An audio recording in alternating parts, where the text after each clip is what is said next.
Damon Amendolara, DA with you. And our next guest is a 5-time Pro Bowler in the NFL. He was a 2-time Super Bowl champion, a Super Bowl MVP as well. He was part of the undefeated Miami Dolphins and their wonderful teams of the 1970s, and a member of the College Football Hall of Fame and the Pro Football Hall of Fame. Larry Csonka joining us this morning on the show. Larry, good morning. Good morning, Damon. How are you? I'm doing great. How you doing? Well, I'm in Florida, and it's 90 degrees or 87 degrees. It's reminiscent of training camp back in July in the 70s when we had a head coach named Shula that liked to have 2 practices a day in that 90-degree heat. His philosophy was we're going to turn that liability into an asset and become all camel-like. Yeah, that guy named Shula did okay. You guys did okay as well, and you were part of a team that was all about running the football and playing great defense. Obviously, Greasy and Warfield, you can throw the football a little bit too, but smash mouth was the way the Miami Dolphins played. In today's day and age, the NFL is just really not like that. When you look at today's NFL, does it feel like a foreign land to you? Well, I think the rules changes. To answer your question, yes, quite a bit, because passing has taken over the running situation. In other words, ball control ceases to exist unless you have a short passing game that complements a deep passing game.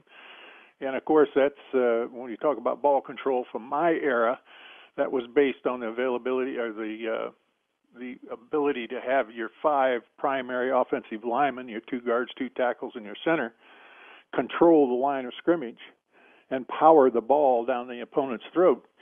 With that threat, then that complemented the short passing game as well as the long passing game. And to be able to exercise that kind of continuity in third down situations of 4 yards or less made them the defense have to pull up and respect that, and that freed up your short and deep passing game. You were known as one of the most bruising runners ever in NFL history, and I guess I didn't realize, I was a Syracuse grad as well, I didn't realize you played defense there for the first season before switching to fullback. Did that end up kind of altering how you approach the position, a guy that might have looked for contact instead of looked to avoid it? David, when you go back into the late 60s and into the early 70s, particularly in college, you had to play both ways. They didn't adopt the platoon system, I think, until the very end of the 60s or early in the 70s. So you were only allowed to substitute so many people, so most of the players played both offense and defense. So I played defensive end and middle linebacker.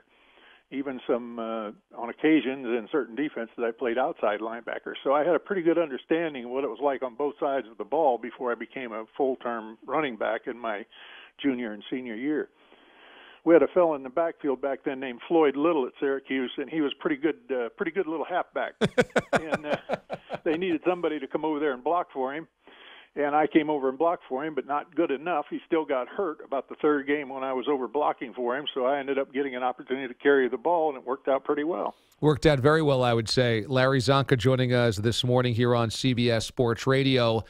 You know, Syracuse football has been down for many years, but this year, finally, they have some momentum. Feels like the new administration, the new coach, Dino Babers, over the last couple of years has tried to kind of bring them back into the forefront of college football. What's it been like at all for you to kind of watch Syracuse's ebbs and flows as a Syracuse football program, considering you were there when they were a great football one? Well, they were a great powerhouse, running powerhouse. Jimmy Brown, Floyd Little, myself, the list goes on and on. There was always running backs featured there, and they were because Ben Schwartzwalder said only 3 things can happen when you throw the ball, and 2 of them are bad back in that era, so he wouldn't do it. He had an offset line, and that was a great place to go if you wanted to be or aspired to be a running back and with shots of the NFL in your mind, or visions of the NFL in your mind. That was a great place to go because everyone got an opportunity to run the ball and run it a lot, so that paid off. Now, to watch them today, to answer your question, I'm delighted to see the balance they have in a running-passing attack and how Syracuse football is coming back to kind of reminiscent of what it was back in the, from the 50s to probably 1970. Yeah, the Miami Dolphins started out the season so well that went up to Foxborough and got their doors blown off, and that's kind of what happens to division rivals when they go to Foxborough. When you look at the greatness of your Dolphins teams, and then you look at the greatness of these Patriots teams, it's just amazing, I have to imagine, how long the duration of the Patriots' quote-unquote dynasty has lasted. What do you think has been so different for the Patriots versus any other dynasty in NFL history where their door had to close after 6, 7, 8, even 9 years? Well, I think their coaches, starting with the head coach, gets the pulse of what the game is about now, and he carries the strong discipline factor, the unity, the teamwork factor that has to go into play. And you see that executed at Jacksonville. Tom Coughlin brought that from New York down to Jacksonville. It's pretty much the same everywhere. If you can discipline the guys and really make them form themselves into a real team where it's not all about it's about us getting the job done.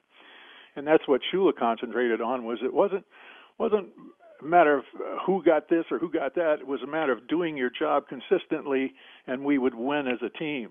And I see that happening with New England in the same kind of discipline factor. But even though the rules have changed, they've managed to make themselves steadfast, and they can get the most out of their players. Larry Csonka joins us, Pro Football Hall of Famer here on CBS Sports Radio. You know, it's interesting because your Dolphins team will forever be remembered as the undefeated team, and it always happens every single year. A team goes undefeated through X number of weeks, and people ask you about it. This time around, right now, it's the Rams and the Chiefs. What time of the season do you start actually noticing the undefeated teams and taking note of them? Does it have to be double-digit wins?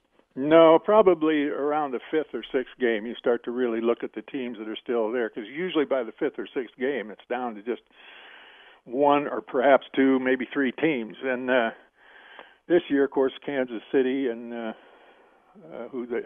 The Rams? The good thing about that is, though, that if you look down the schedule, the Rams and the Chiefs play each other. So I'm really hoping that they're going to play to a tie in 5 quarters.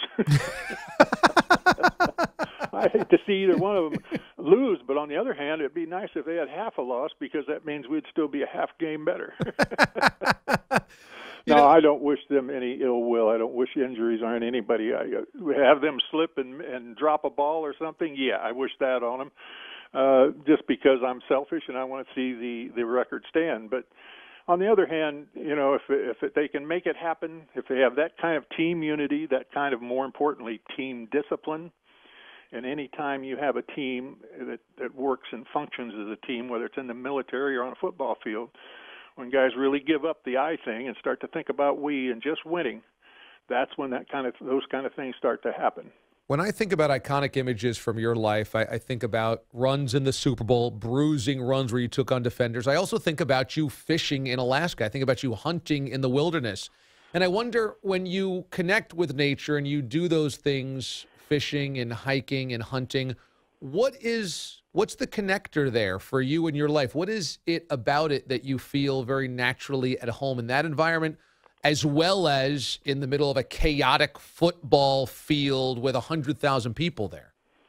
Well, you get pretty isolated on a football field to where you don't even hardly hear the crowd. If you get so intense in the battle that you really lose track of the crowd, except in the end zones when you have them literally in your pocket down there. I think my love of the outdoors started as a child in Ohio. Grew up in between 2 huge dairy farms. Grew up on a small farm myself. And because of the war, being born right after the war, I didn't have any siblings that were within 4 years of me, either older or younger. And as a result, I kind of grew up out in the remote sticks and was surrounded by animals. And that's really what I enjoyed, and what I got to look forward to is being around them. And then, hearing about Alaska and seeing Alaska when I was a boy, it became a goal of mine to get there and someday. And really, I started playing football with the hopes of course, getting a college scholarship and going, and maybe becoming a pro and earning enough money that I could get to Alaska. So it serves as a means to an end for me. But, of course, we got wrapped up in pro ball, and then Coach Shula came along, and when I was drafted by the Miami Dolphins out of Syracuse, and I'd never heard of the Miami Dolphins. And I thought, who in the world would name their team after a fish? And they were the worst team in the league when I joined them. And 2 years later, after being soundly bashed about trying to run behind the line we had, Coach Shula left Baltimore and came to Miami, and the whole thing changed. And it's mostly attributable to him. Larry Csonka has his number 39 retired by that Miami Dolphins franchise, a Super Bowl MVP and a two-time champ, member of the 72 Dolphins, member of the College Football Hall of Fame and the Pro Football Hall of Fame as well as a two-time first-team All-America when he was at Syracuse with the then Orangemen. Csonka, it is really, really cool to catch up with you. Thank you so much. For fans of Csonka, stay in touch. Damon, please give me a call. And the folks that listen in, please visit me, LarryCzonka.com. I'm getting old, and I'm starting to plan all my trips, and the Csonka bucket travel list is starting to come up online, so please join me. That's really cool. The website is LarryCzonka.com. There's the bucket list, as Csonka mentions. Also, all these cool autographed products, pictures of him playing, pictures of him hunting and fishing as well, throwback jersey, autographed balls and helmets. So go to LarryCzonka.com for all of those products. This was a real pleasure and a real honor. Thank you, Csonka. I really appreciate you taking time. We'll do it again. I hope so. Thank you, Damon.